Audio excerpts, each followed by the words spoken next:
Hello everyone, first time మన channel చూస్తుంటే subscribe చేసుకోవడం మర్చిపోవద్దు. వీడియోలోకి వెళ్ళినట్లయితే దీప కార్తీక్ల సత్యనారాయణ స్వామి వ్రతానికి కుటుంబం అందరూ కూడా హాజరవుతారు.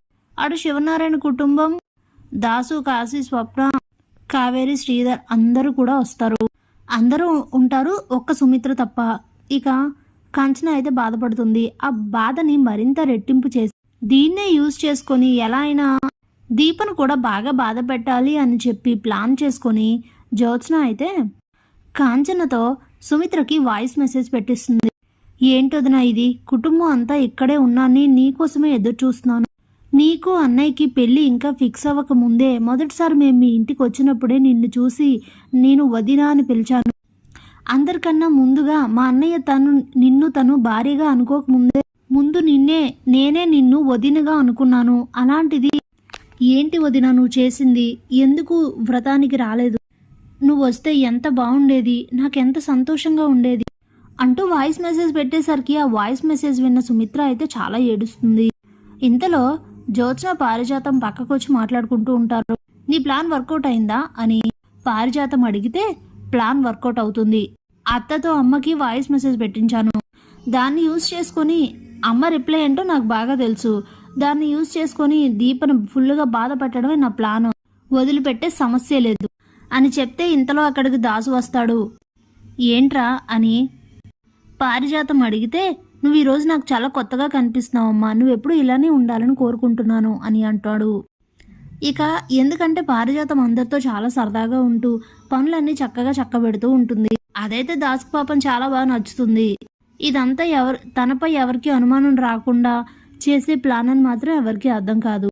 అప్పటికి కూడా కాంచన సుమిత్ర కోసమే ఎదురు చూస్తూ ఉంటుంది. తన ఎదురు చూపులు ఫలించినట్లుగా సుమిత్ర అయితే వ్రతానికి వస్తుంది. దాంతో అందరూ చాలా సంతోషిస్తారు. అప్పుడే అక్కడికి వచ్చి అది చూసిన జ్యోత్స్న మాత్రం స్టన్ అయిపోతుంది. అప్పుడే పారిజాతం, ఏంటే ఏదో చేస్తానన్నావు, ఏదో మంచి ప్లాన్ చేశాను, మమ్మీ రాదన్నా, తీరా చూస్తే అదిగో మీ అమ్మ ఏం మాయ చేసిందో మీ అత్త అని అంటే ఇక స్టన్ అయిపోయి ఉండిపోతుంది జ్యోత్స్న. తను రావడంతో కాంచన అయితే చాలా హ్యాపీగా ఫీల్ అవుతుంది. ఇక దీప, కార్తీక్ ఇద్దరూ రెడీ అయి వచ్చి వ్రతంలో అయితే కూర్చుంటారు. ముందుగా గణపతి పూజ అయితే మొదలు పెడతారు. పూజ చేస్తూ ఉండగా అప్పుడే శౌర్య వాళ్ళ ఫ్రెండ్ వచ్చి ఆంటీ శౌర్య పడిపోయింది అని అయితే చెప్తుంది. ఇక పీటల మీద నుంచి లేవబోతున్న దీపా కార్తీక్లను ఆపేసి వీళ్ళందరూ వెళ్ళి చూస్తారు. కానీ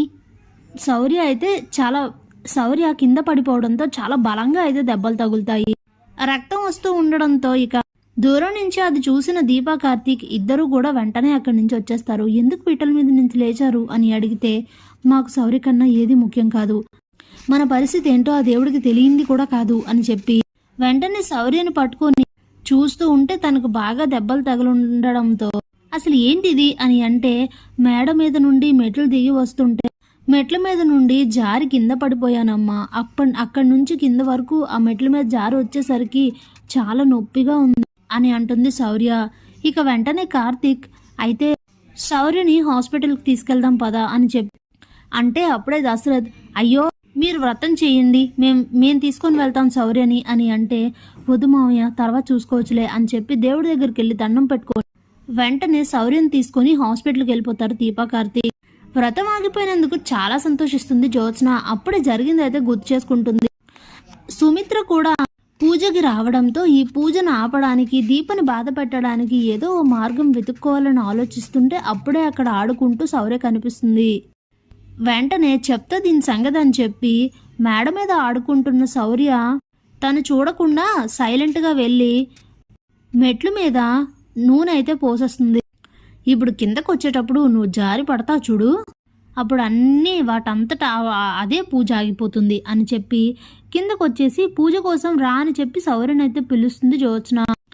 దాంతో జ్యోత్స్న అయితే కింద పడిపోతుంది. మొత్తానికి జ్యోత్స్న ప్లాన్ సక్సెస్ అయినందుకు చాలా హ్యాపీగా ఫీల్ అవుతుంది. Thanks for watching.